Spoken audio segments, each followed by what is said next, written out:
रामगिरी 40वां पर्व कथा। अथानंतर केवली भगवान के मुख से राम को चरम शरीरी जानकर समस्त राजाओं ने जय ध्वनि के साथ स्तुति कर उन्हें नमस्कार किया और उदार चित्त के धारक वंश स्थलपुर नगर के राजा सुरप्रभ ने लक्ष्मण तथा सीता सहित राम की भक्ति की, जो महलों के शिखरों की कांति से आकाश को धवल कर रहा था। ऐसे नगर में चलने के लिए राजा ने राम से बहुत याचना की, परंतु उन्होंने स्वीकृत नहीं किया। तब जो अतिशय रमणीय था, हिमगिरी के शिखर के समान था, जहाँ एक समान लंबे चौड़े अच्छे रंग के मनोहर शिलातल थे, जो नाना वृक्षों और लताओं से व्याप्त था। नाना पक्षी जहाँ शब्द कर रहे थे, जो सुगंधित वायु से पूर्ण था। नाना प्रकार के पुष्पों और फलों से युक्त था। कमल और उत्पल के वनों से युक्त वापिकाओं से जो अत्यंत शोभित था, तथा सब ऋतुओं के साथ आकर वसंत ऋतु जिसकी सेवा कर रही थी। ऐसे वंशधर पर्वत के शिखर पर शुद्ध दर्पणतल के समान उत्कृष्ट भूमि तैयार की गई।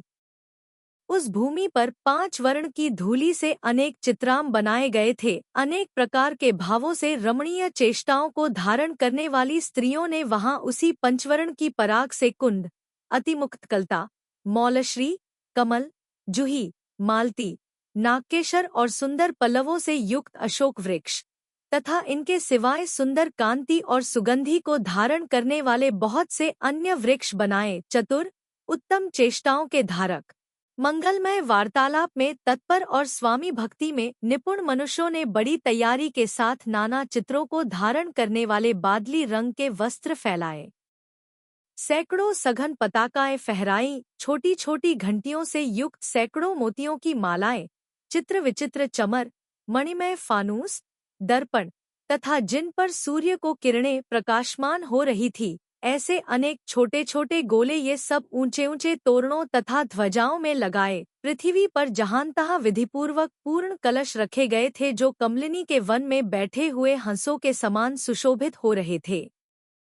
श्रीराम जहाँ जहाँ चरण रखते थे, वहाँ वहाँ पृथ्वीतल पर बड़े बड़े कमल रख दिए गए थे। जहांतहाँ मणियों और सुवर्ण से चित्रित तथा अतिशय सुखदायक स्पर्श को धारण करने वाले आसन और सोने के स्थान बनाए गए थे। लवंग आदि से सहित तांबूल, उत्तम वस्त्र, महासुगंधित गंध और देदीप्यमान आभूषण जहांतहाँ रखे गए थे, जो सब ओर से नाना प्रकार की भोजन सामग्री से युक्त थी तथा जिनमें रसोई घर अलग से बनाया गया था। ऐसी सैकड़ों भोजनशालाएं वहां निर्मित की गई थी।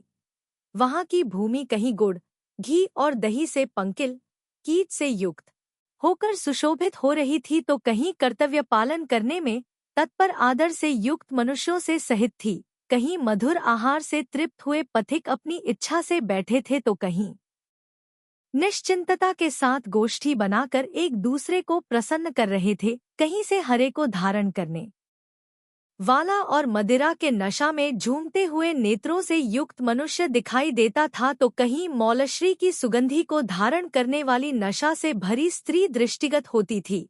कहीं नाट्य हो रहा था, कहीं संगीत हो रहा था, कहीं पुण्य चर्चा हो रही थी और कहीं सुंदर विलासों से सहित स्त्रियां पतियों के साथ क्रीड़ा कर रही थी।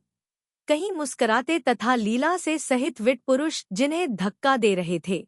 ऐसी देव नर्तकियों के समान वेश्याएं सुशोभित हो रही थी।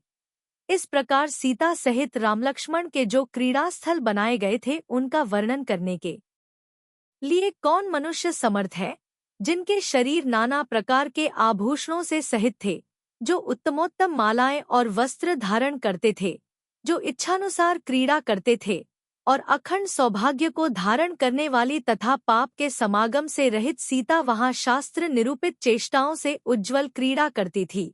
गौतम स्वामी कहते हैं कि हे राजन, उस वंशगिरी पर जगत के चंद्र स्वरूप राम ने जिनेंद्र भगवान की हजारों प्रतिमाएं बनवाई थी तथा जिनमें महा मजबूत खंभे लगवाए गए थे, जिनकी चौड़ाई तथा ऊंचाई योग्य थी, जो झरोखे, महलों तथा छपरी आदि की रचना से शोभित थे, जिनके बड़े बड़े द्वार तोरणों से युक्त थे, जिनमें अनेक शालाएं निर्मित थीं, जो परिखा से सहित थे, सफेद और सुंदर पताकाओं से युक्त थे, बड़े बड़े घंटाओं के शब्द से व्याप्त थे, जिनमें मृदंग, बांसुरी और मुरज का संगीत में उत्तम शब्द फैल रहा था, जो झांझों, नगाड़ों, शंखों और भेरियों के शब्द से अत्यंत शब्दायमान थे और जिनमें सदा ऐसे राम के बनवाए जिन मंदिरों की पंक्तियां उस पर्वत पर जहां तहां सुशोभित हो रही थी।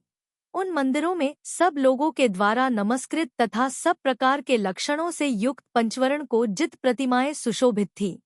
अथानंतर एक दिन कमललोचन राजा रामचंद्र ने लक्ष्मण से कहा कि अब आगे क्या करना है। इस उत्तम पर्वत पर समय सुख से व्यतीत किया तथा जिन मंदिरों के निर्माण से उत्पन्न उज्ज्वल कीर्ति स्थापित की, इस राजा की सैकड़ों प्रकार की उत्तमोत्तम सेवाओं के वशीभूत होकर यदि यहीं रहते हैं तो संकल्पित कार्य नष्ट होता है। यद्यपि मैं सोचता हूँ कि मुझे इन भोगों से प्रयोजन नहीं है तो भी यह उत्तम भोगों को संतति क्षण भर के लिए भी नहीं छोड़ती है। जो कर्म इस लोक में किया जाता है उसका उपभोग पर लोक में होता है और पूर्व भव में किए हुए पुण्य कर्मों का फल इस भव में प्राप्त होता है। यहाँ रहते तथा सुख संपदा को धारण करते हुए हमारे जो ये दिन बीत रहे हैं उनका फिर से आगमन नहीं हो सकता। हे लक्ष्मण, तीव्र वेग से बहने वाली नदियों, आयु के दिन और यौवन का जो अंश चला गया वह चला ही गया, फिर लौटकर नहीं आता।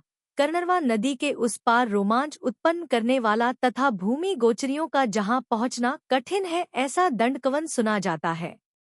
देशों से रहित उस वन में भरत की आज्ञा का प्रवेश नहीं है, इसलिए वहां समुद्र का किनारा प्राप्त कर घर बनावेंगे। 41 जो आज्ञा हो। इस प्रकार लक्ष्मण के कहने पर रामलक्ष्मण और सीता तीनों ही इंद्र सदृश भोग छोड़कर वहां से निकल गए। वंशस्थविलपुर का राजा सुरप्रभ अपनी सेना के साथ बहुत दूर तक उन्हें पहुंचाने के लिए गया। रामलक्ष्मण उसे बड़ी कठिनाई से लौटा सके। तदनंतर शोक को धारण करता हुआ वह अपने नगर में वापस आया। इधर जिसकी मेखलाएं शोभा से संपन्न थीं तथा जिसके शिखर अनेक धातुओं से युक्त थे, ऐसा यह ऊंचा उत्तम पर्वत दिशाओं के समूह को लिप्त करने वाली जिन मंदिरों की पंक्ति से अतिशय सुशोभित होता था। चूंकि उस पर्वत पर रामचंद्र ने जिनेंद्र भगवान के उत्तमोत्तम मंदिर बनवाए थे, इसलिए उसका वंशाद्री नाम नष्ट हो गया और सूर्य के समान प्रभा को धारण करने वाला वह पर्वत रामगिरी के नाम से प्रसिद्ध हो गया। इस प्रकार आर्ष नाम से प्रसिद्ध रविशेणाचार्य विरचित पद्मचरित में रामगिरी का वर्णन करने वाला 40वां पर्व समाप्त हुआ।